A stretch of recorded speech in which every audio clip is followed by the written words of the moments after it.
민수기 11장 24절부터 35절 말씀입니다. 모세가 나가서 주님께서 하신 말씀을 백성에게 전달하였다. 그는 백성의 장로들 가운데서 70명을 불러 모아 그들을 장막에 둘러세웠다. 그때에 주님께서 구름에 휩싸여 내려오셔서 모세와 더불어 말씀하시고 모세에게 내린 영을 장로들 70명에게 내리셨다. 그 영이 그들 위에 내려와 머물자 그들이 예언하였다. 이것은 처음이자 마지막이다. 그들은 다시는 예언하지 않았다. 그런데 두 남자가 지난해 남아있었다. 하나의 이름은 엘다시고 다른 하나의 이름은 메다시였다. 그들은 명단에 올라있던 이들이지만 장막으로 가지 않았다. 그런데 영이 그들 위로 내려와 머물자 그들도 진에서 예언하였다. 한 소년이 모세에게 달려와서 엘닥과 메다시 진에서 예언하였다고 알렸다. 그러자 젊었을 때부터 모세를 곁에서 모셔온 눈의 아들 여호수아가 나서서 모세에게 말하였다. 어른께서는 이 일을 말리셔야 합니다. 그러자 모세가 그에게 말하였다. 네가 나를 두고 질투하느냐? 나는 오히려 주님께서 주님의 백성 모두에게 그의 영을 주셔서 그들 모두가 예언자가 되었으면 좋겠다. 모세와 이스라엘 장로들은 함께 진으로 돌아왔다. 주님께서 바람을 일으키셨다. 주님께서 바다 쪽에서 메추라기를 몰아 진을 빙 둘러 이쪽으로 하룻길 될 만한 지역에 떨어뜨리시어 땅 위로 두자쯤 쌓이게 하셨다. 백성들이 일어나 바로 그날 온종일 그리고 밤새도록 그리고 그 이튿날도 온종일 메추라기를 모았는데 적게 모은 사람도 여러 매를 모았다. 그들은 그것들을 진 주변에 널어놓았다. 고기가 아직 그들의 이 사이에서 씹히기도 전에 주님께서 백성에게 크게 진노하셨다. 주님께서는 백성을 극심한 재앙으로 치셨다. 바로 그곳을 사람들은 기브롯 핫다아와라 불렀다. 탐욕에 사로잡힌 백성을 거기에 묻었기 때문이다. 백성은 기브롯 핫다아와를 떠나 하세롯으로 행군하였다. 그들은 하세롯에서 멈추었다.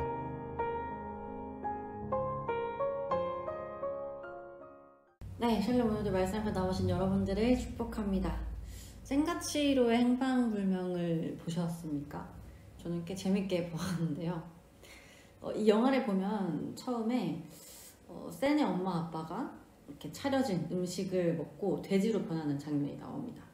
처음에는 그냥 되게 젠틀하게 이 음식을 차려놓은 사람이 있는지를 묻죠. 계십니까? 뭐 이런 정상적인 사고를 좀 합니다. 근데 뭐 계속 반응이 없자 그냥 먹어요.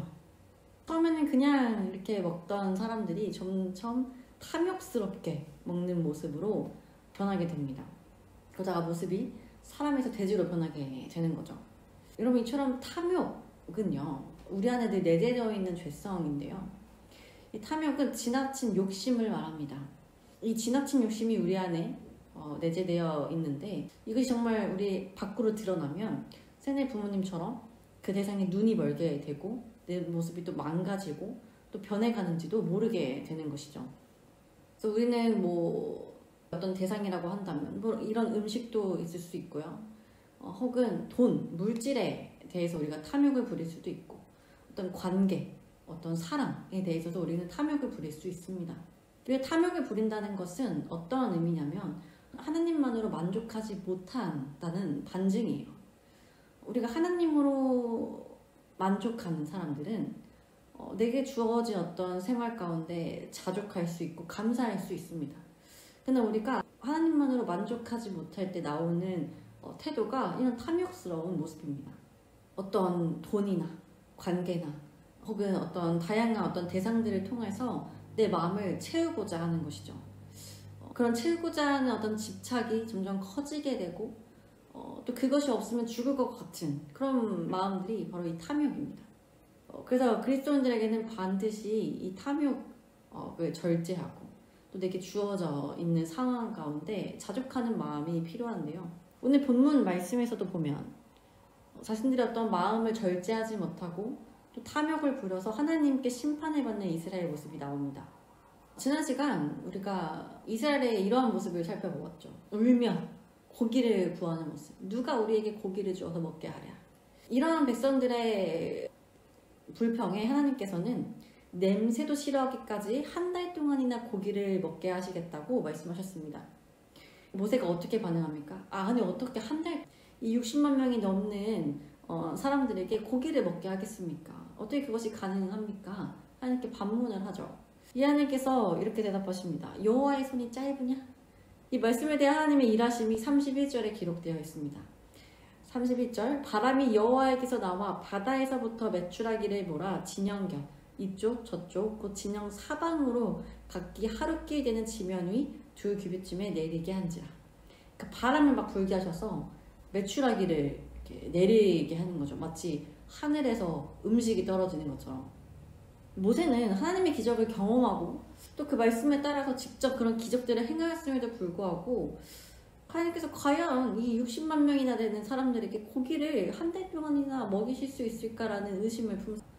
마치 오병이어 기적 때 예수님께서는 갈 것 없다, 너희가 먹을 것을 주라 하셨을 때 제자들이 어떻게 이 많은 사람들을 우리가 다 먹입니까? 집에 가라 하십시오 라고 말씀했던 것처럼 말입니다. 그러니까 여러분 오늘 말씀해 보십시오. 하나님의 손은 실도 짧지 않습니다. 바람을 일으켜 메추라기를 몰아오시는 분이 우리 하나님이십니다. 하늘에서 고기를 떨어뜨리실 수 있는 분. 또 옛날에 하늘에서 음식이 떨어진다면 또 애니메이션이 또 기억이 나는데요. 하나님께서는 고기가 없다 불평하는 이스라엘에게 이렇게 응답하셨습니다. 그러나 여러분 하나님의 이러한 역사는 이스라엘 향한 은혜가 아니었습니다. 하나님의 진노하심이었습니다. 우리가 이것을 기억해야 합니다. 우리가 하나님께 볼멘소리로 기도하면 하나님께서는 이렇게 은혜를 베푸시는구나. 그게 아닙니다. 우리의 기도에 응답하시는 하나님은 맞지만 또 우리의 이런 탐욕스러운 기도 앞에서는 마땅히 화를 내시며 진노하시는 분이 하나님이심을 우리가 기억해야 합니다. 32절을 함께 봅시다. 울며 불평하는 이스라엘에게 진노하셔서 메추라기를 내려주시자 이스라엘 백성들이 참 눈치 없게도 그날 종일 또 이튿날 종일 이 메추라기를 거두기에 바쁜 모습을 보입니다. 근데 여러분 적게 모은 자도 10호멜이라 말씀하시는데 이 10호멜은 약 2300리터 당나귀 10마리에 실을 수 있는 분량의 어떤 단위라고 해요. 그러니까 10호멜 굉장한 양이죠. 그러니까 적게 모은 자도 한 달 동안 시커 먹을 수 있는, 그러니까 배 터지게 먹을 수 있는 분량이었다는 거죠. 그렇게 욕심껏 메추라기를 모아 그것을 먹고 있을 때 33절 여호와의 진노가 이들에게 임합니다. 아직 이 사이에 있어 씹히기 전에 하나님께서 이들을 큰 재앙으로 치십니다. 큰 재앙으로 치셨다는 것은 많은 백성이 죽었음을 의미하는 것입니다. 이에 성경은 이들을 이렇게 기록합니다. 34절 그곳 이름을 기브롯 핫다아와라 불렀으니 욕심을 낸 백성들을 거기 장사함이었더라. 욕심을 낸 백성을 장사하였다. 이스라엘 백성들의 죽음의 이유는 탐욕이었습니다. 먹을 것을 향한 끝없는 탐욕. 이들은 아마 자신들이 품은 이러한 탐욕이 그저 먹고 사는 정도의 단순한 가벼운 욕심이었을 거라고 생각했을 겁니다. 그러나 여러분 이들이 품은 이 탐욕, 고기를 향한 탐욕은요 단순한 먹고 삶의 문제가 아닙니다. 고기를 먹고 싶다는 이들의 탐욕은 여전히 이들의 마음이 애굽에 있다는 것을 의미하는 것입니다. 이스라엘은 하나님의 백성으로 광야길을 나섰지만 여전히 애굽의 노예, 애굽의 문화에 젖어있던 상태였습니다. 애굽은 세상을 의미하죠. 모든 인간적인 것들의 총체가 애굽입니다. 이스라엘 백성들 역시 그 애굽의 문화에 젖어 있었고 또 그래요. 지금 가나안에 가는 이 여정 가운데에도 여전히 그 애굽의 습성, 그 애굽에서 누렸던 그 모든 문화에 대한 탐욕스러움을 놓지 못하고 있는 것입니다. 하나님께서 이들에게 고기를 주시지 않은 이유는 바로 이러한 애굽의 습성을 제하시고 만나와 생수, 하나님께서 주시는 그 공급하시는 것들로 인하여서 이들의 가치관이 변하길 원하셨기 때문입니다. 하나님이 정말 말씀하셨던 것처럼 능력이 없으셔서 이스라엘에게 고기를 먹이지 않으셨던 건 아니죠.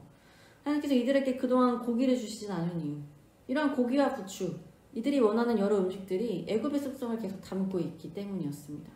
그러니까 이들이 이러한 탐욕을 부린 것은 단순히 이 먹고 사는 문제가 아니라 애굽을 향한 그리움, 거기서 누렸던 인간적인 기쁨들, 그것들을 향한 아쉬움이었음을 하나님께서는 알고 계셨던 것입니다. 그래서 하나님께서 이들이 고기를 달라 하는 이 기도에 진노하셨던 정말 근본적인 이유는 하나님으로 만족하지 못하고 여전히 세상의 것을 탐하고 세상의 것을 그리워하고 하나님께서 탈출시켜 주신 그 애굽을 향한 그리움이 이들 안에 여전히 있기 때문에 그 욕심으로부터 하나님을 무시하고 신뢰하지 못하는 그 마음을 하나님께서는 아셨기 때문에 진노하신 것입니다.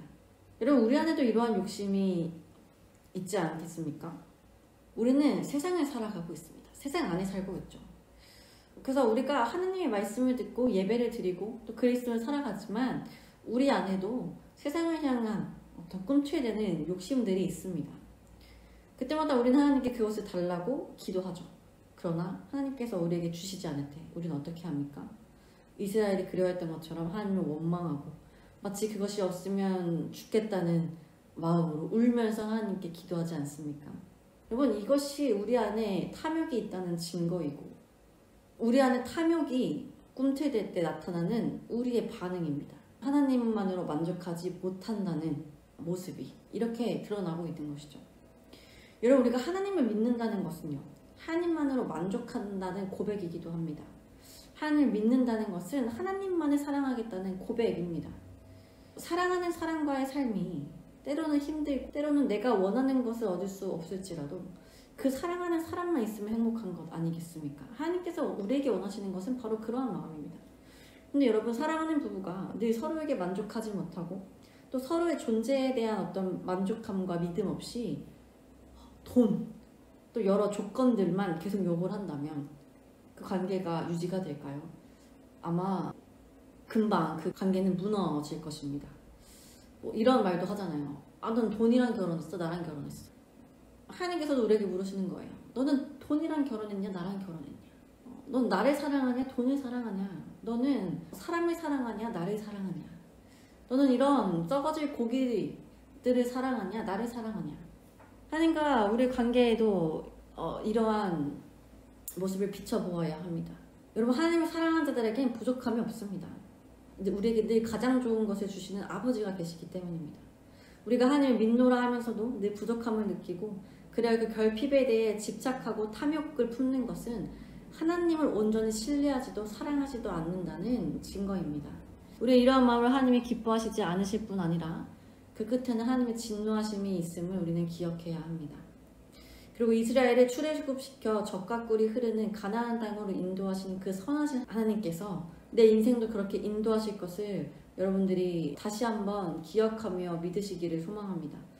내가 원하는 것을 주시지 않으실지도 모릅니다. 그러나 내게 필요한 것은 반드시 주실 것입니다. 내가 원하는 것이 반드시 내게 필요하리라는 보장은 없습니다. 대개 내가 원하는 것은 필요하지 않은 것일 때가 많죠. 우리는 우리에게 필요하지 않은 어떠한 것을 하나님께 구하며 나아가지만 하나님께서는 우리에게 필요하신 것을 주시는 선한 하나님이십니다. 그러니 내가 품어야 할 그 이상의 마음을 품지 않고 그 탐욕을 경계하며 하나님의 선한 인도하심 아래 자족하고 감사하는 마음을 품고 살아가시길 소망합니다. 또한 고기와 같은 순간의 즐거움이 아닌 영원한 즐거움을 우리에게 허락하실 하나님께 소망을 두고 그렇게 살아가는 저와 여러분이 되기를 간절히 소망합니다. 함께 기도합시다. 하나님, 오늘도 이 아침 말씀으로 하루 시작하게 하시니 감사드립니다. 하나님, 오늘 말씀을 보니 고기를 달라 원망하고 불평하던 이스라엘에게 진노하시는 하나님의 모습을 보았습니다. 고기를 달라는 것이 그저 보기에는 다 합당한 요구인 것 같으나 그 내면에는 하나님만으로 만족하지 않는다는, 여전히 세상의 것을 그리워한다는 마음이 깔려있음을 하나님은 아셨습니다. 그리고 고기를 열 호멜이나 주어가는 탐욕스러운 이스라엘 모습에 하나님의 진노하심은 마땅한 심판이었음을 깨닫습니다. 주님, 우리에게도 이러한 모습이 있지 않은지 돌아보기 원합니다. 합당한 기도의 제목인 것 같으나 그 기도의 내면에는 하나님으로 만족하지 못한다는 그 마음, 하나님보다 세상을 사랑한다는 그 마음, 세상을 향한 탐욕스러운 마음이 깔려있는 것은 아닌지요. 주님, 그러한 마음이 우리에게 있음을 고백하오니 주님의 진노를 경험하기 전에 돌이켜 회개하게 하여 주옵소서. 그리고 우리가 이제는 세상에 대하여 탐욕스러운 마음을 품고 사는 자들이 아닌 하나님의 자녀로 하나님만으로 만족하는, 또 하나님께서 내게 허락하신 그 모든 환경에 자족하는 마음을 갖고 살아가게 하여 주옵소서. 순간의 쾌락과 즐거움을 탐하며 살지 않고 주님이 주시는 영원한 가치에 눈을 뜨고 또 영원한 곳에 우리의 마음을 두고